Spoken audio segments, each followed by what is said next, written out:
Salut DNJ, j'espère que tu vas bien en ce début de semaine. Bienvenue à Bordeaux, bienvenue à la maison. Je m'appelle Ben Giraud, je suis le pasteur de jeunesse à l'église Momentum et je suis très heureux de pouvoir faire cette petite vidéo DNJ Boost en ce début de semaine avec toute la team DNJ. On a envie de pouvoir t'encourager chaque début de semaine parce qu'on croit que Dieu a des choses à te dire cette semaine et on croit qu'il y a un encouragement pour toi dans cette vidéo. Alors regarde bien cette vidéo jusqu'au bout. Voilà, je voulais juste te raconter une petite histoire qui m'arrive, en tout cas assez régulièrement, et je crois que ça t'arrive aussi régulièrement. C'est tous les problèmes que j'ai moi avec les caisses automatiques quand j'arrive au supermarché. Je sais pas pourquoi, mais moi, ça tombe peut-être sur moi à chaque fois, mais 9 fois sur 10, j'ai toujours un problème avec un des articles qui ne passe pas. Il y a toujours un bug, et il y a cette fameuse petite lumière là qui clignote et qui m'indique qu'il y a un problème, qu'il y a un bug. Normalement, cette petite lumière, elle est aussi censée indiquer à l'hôtesse qui est juste derrière moi qu'elle doit venir m'aider. Mais là, j'ai beau regarder autour de moi, souvent, il n'y a personne. Les gens sont partis en pause et je me retrouve un peu tout seul. Alors, j'essaie un peu de me débrouiller. Et puis, on fait un peu tous les mêmes choses dans ces moments-là quand on est coincé. On essaie un petit peu d'appuyer sur tous les boutons. Retour, avancer, avancer, retour. Et puis, ça ne marche pas, évidemment. Ou alors, on essaie un peu des techniques improbables. Tu sais, des trucs que tu as vus au cinéma. Tu essaies un petit peu comme dans les trucs d'aventurier où tu remplaces l'article défectueux qui ne passe pas par un autre article similaire avec le même poids, comme ça, en un instant, comme ça, tu essaies de le remplacer, mais non, ça marche pas, évidemment, et tu es bloqué, tu sais pas, alors tu cherches un petit peu, tu regardes un peu autour de toi, tu cherches qui pourrait t'aider, tu regardes autour de toi, puis surtout tu essaies d'interpeller avec ton regard, parce que tu vas pas crier dans le magasin, s'il vous plaît, à l'aide, ça se fait pas, c'est la honte. Donc c'est un petit peu de regarder avec tes yeux, comme ça, de croiser le regard de la caissière là-bas au loin, et puis c'est un petit peu de l'attendrir, comme ça, de lui dire, aide-moi s'il te plaît, tu sais. Je sais pas si je le fais très bien là, mais c'est peut-être pour ça que ça marche pas d'ailleurs. Mais en fait, quand tu croises son regard, tout de suite, elle retourne dans ses articles, elle retourne dans ses affaires, elle n'a rien à faire de toi. Voilà, alors dans ce moment-là, tu regardes un peu, tu regardes autour de toi, tu regardes les autres là qui y arrivent à côté, et eux, ils n'ont pas de problème avec leur caisse automatique. Alors c'est un petit peu pareil de les regarder en mode, s'il te plaît, mec, aide-moi, mais il n'y a personne qui vient t'aider. Les gens, à ces moments-là, ils te regardent, mais ils ne t'aident pas. Cette petite lumière là, moi je l'appelle la lumière de la honte. Pourquoi? Parce que tous les regards tournent vers toi. En fait, les gens, tu le vois dans le regard des gens, ils te jugent un peu. Ils sont en mode, ok, encore un qui a mis l'article sur la balance, mais qui n'a pas scanné le produit, quoi. Donc c'est simple quand même, même un enfant de 4 ans pourrait y arriver, quoi.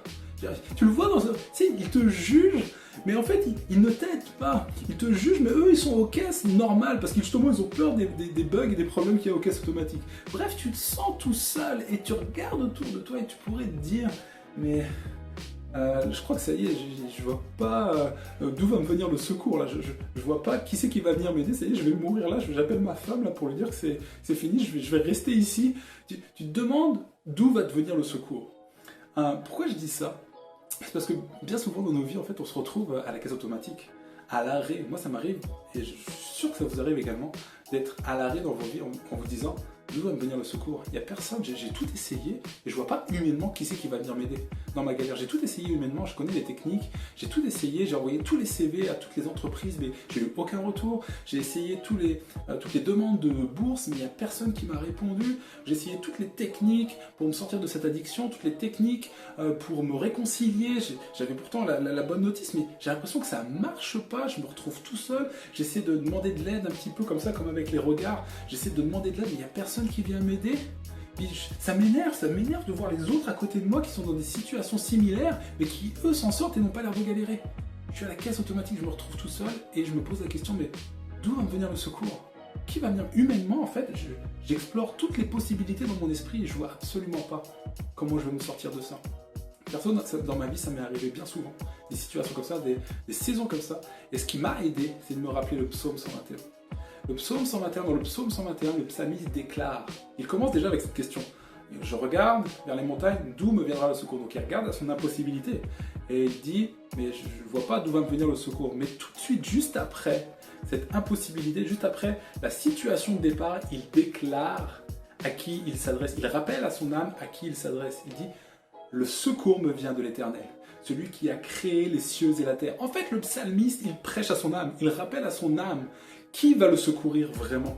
Je crois que tu as besoin dans ces périodes-là de rappeler à ton âme à qui tu t'adresses. Tu t'adresses au Dieu qui a créé les cieux et la terre. Ce Dieu qui a créé tout à partir de rien. Et ça, c'est bon dans des situations comme celle-là où on se dit, mais il n'y a rien. Je ne vois pas comment Dieu va faire quelque chose. Dieu est capable de créer tout, de créer une porte, de créer une issue, de trouver une solution, même s'il n'y a rien. Ça, c'est bon quand même. J'ai besoin de le rappeler à mon âme, comme le psalmiste. Il rappelle également dans le psaume, il dira, il ne sommeille ni ne dort, celui qui me garde, celui qui garde Israël. Et tu as besoin de te le rappeler, parce que bien souvent, quand on est dans des problématiques comme ça, on se dit, mais Dieu m'a oublié. Il dort ou quoi? J'ai beau me répandre devant lui, il dort. Non, il ne sommeille ni ne dort. Tout viendra au moment voulu par l'Éternel. Tu as besoin de te le rappeler, tu as besoin de prêcher à ton âme que Dieu ne dort pas, qu'il ne sommeille ni ne dort. Une des choses également que le psalmiste déclarera à son âme, il dira, il est l'ombre de ma main droite. Et je vais faire rapidement, mais la main droite a beaucoup de symboles dans la parole de Dieu, mais la main droite c'est également la main de l'action. Et je veux croire que Dieu est celui qui est l'ombre, qui nous protège, alors qu'on se met en action pour lui. Et je veux te rappeler, je veux rappeler à ton âme et rappeler à mon âme que Dieu nous invite à nous mettre en action, même si parfois on ne voit rien venir. Alors si tu ne vois rien venir, mets-toi en mouvement. Il est celui qui te protège, il est celui qui te garde, alors que tu commences à te mettre en mouvement, malgré le fait que tu ne vois pas avec tes yeux. Rappelle cela à ton âme. Alors je vais t'inviter à des actions très concrètes, là, alors qu'on arrive à la fin de cette vidéo. Je vais t'inviter à faire quelque chose. Déjà, regarde ta main et regarde l'ombre de ta main. L'ombre ne peut pas se détacher de ta main. Donc, de la même manière, la présence de Dieu ne peut pas se détacher de toi. C'est pas parce que tu ne vois rien qu'il ne se passe rien. La deuxième chose que je vais t'inviter à faire, c'est peut-être de regarder vers les montagnes quelques instants. Donc, note tes impossibilités. Mais tu vas prêcher maintenant à ton âme. Maintenant, tu vas devenir un prédicateur de folie. Tu vas commencer à prêcher à ton âme, à rappeler à ton âme qui est le Dieu à qui tu t'adresses. Rappelle à ton âme, prêche à ton âme, rappelle-lui tout ce qu'il a fait dans ta vie. Rappelle à ton âme qu'il est ce Dieu qui a créé tout à partir de rien. Rappelle à ton âme qu'il est ce Dieu qui te garde, qui garde ton départ et ton arrivée, qui est ce Dieu qui ne sommeille ni ne dort, il ne t'a pas oublié. Rappelle à ton âme qu'il est ce Dieu qui est attaché à ta main droite, qui est ce Dieu qui te protège alors que tu te mets en action, en mouvement pour lui. Rappelle-le à ton âme, note-le, mais peut-être note-le également dans les commentaires, ça va peut-être encourager d'autres personnes. Combien parfois tu étais dans des impossibilités et où Dieu a agi et il a fait des miracles pour toi alors que humainement ça n'aurait pas pu se faire. Rappelle ça à ton âme, rappelle-le peut-être à d'autres personnes et je crois qu'on va s'encourager les uns les autres. Je vous dis à très vite les amis, je vous kiffe et je vous souhaite une bonne semaine. Ciao!